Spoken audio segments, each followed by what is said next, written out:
वन्दे मातरम् वन्दे मातरम्। लाल किले की प्राचीर से प्रधानमंत्री मोदी का संबोधन इस बार कई मायनों में खास होने वाला है, क्योंकि देश के राष्ट्रीय गीत वंदे मातरम के 150 साल पूरे होने के मौके पर समारोह को ऐतिहासिक बनाने की तैयारी की गई है। आखिर इस बार लाल किले पर क्या होगा खास, कौन कौन से कार्यक्रम पहली बार देखने को मिलेंगे और कैसे युवा शक्ति को समर्पित होगा आजादी का ये महापर्व, देखिए हमारी खास रिपोर्ट।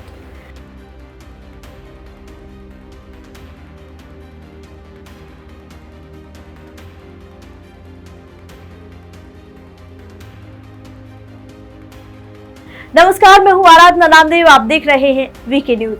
प्रधानमंत्री नरेंद्र मोदी 15 अगस्त 2026 को लाल किले से 80वें स्वतंत्रता दिवस समारोह का नेतृत्व करेंगे। इस वर्ष स्वतंत्रता दिवस समारोह राष्ट्रीय गीत वंदे मातरम की 150वीं वर्षगांठ और विकसित भारत @2047 के निर्माण में युवा शक्ति की भूमिका को समर्पित होगा।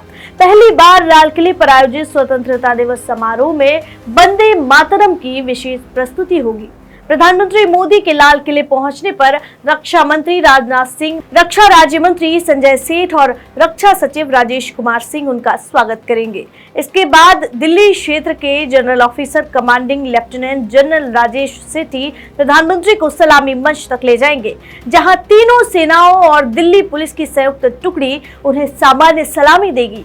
प्रधानमंत्री इसके बाद गार्ड ऑफ ऑनर का निरीक्षण करेंगे। इस बार के स्वतंत्रता दिवस के मौके पर तकरीबन 5000 विशेष अतिथि भी मौजूद रहेंगे। इस वर्ष स्वतंत्रता दिवस समारोह के समन्वय की जिम्मेदारी भारतीय सेना को दी गई है। प्रधानमंत्री मोदी की गार्ड ऑफ ऑनर में सेना, नौसेना, वायुसेना और दिल्ली पुलिस से एक अधिकारी और 24 जवान शामिल होंगे।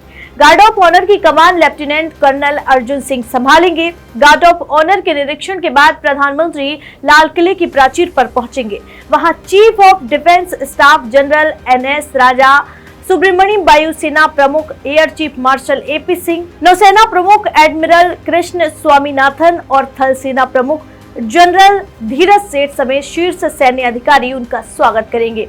प्रधानमंत्री राष्ट्रीय ध्वज फहराएंगे। कैप्टन सोनिया सिंह चौहान ध्वजारोहण में उनकी सहायता करेंगी। ध्वजारोहण के साथ 1721 फील्ड बैटरी की स्वदेशी 105 mm लाइट फील्ड गनों से 21 तोपों की सलामी दी जाएगी। इसके साथ राष्ट्रीय ध्वज गार्ड राष्ट्र सलामी देगा। ध्वजारोहण के बाद सेना का बैंड वंदे मातरम की धुन बजाएगा और समारोह में मौजूद लोग राष्ट्रीय गीत का सामूहिक गायन करेंगे।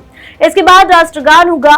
समारोह को और भव्य बनाने के लिए भारतीय वायुसेना के 2 Mi-17 हेलीकॉप्टर लाल किले के ऊपर से पुष्प वर्षा करेंगे।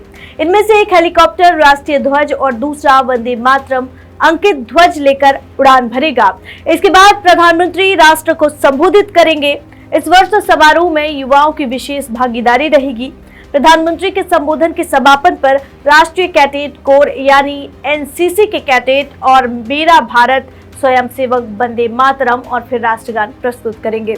समारोह में सेना, नौसेना और वायुसेना के करीब 2500 बालक बालिका, कैडेट और मेरा भारत स्वयंसेवक हिस्सा लेंगे। ये युवा लाल किले की प्राचीर के सामने ज्ञान पथ पर बैठेंगे और वंदे मातरम की आकृति बनाएंगे। ज्ञान पथ पर विकसित भारत @2047 की थीम को दर्शाने वाले व्यू कटर भी लगाए जाएंगे।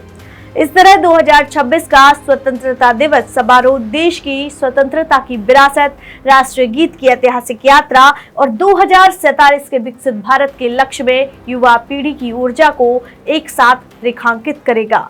फिलहाल इस रिपोर्ट में इतना ही। ऐसे ही तमाम अपडेट के लिए देखते रहिए वीके न्यूज। वीके न्यूज, राष्ट्र के नाम।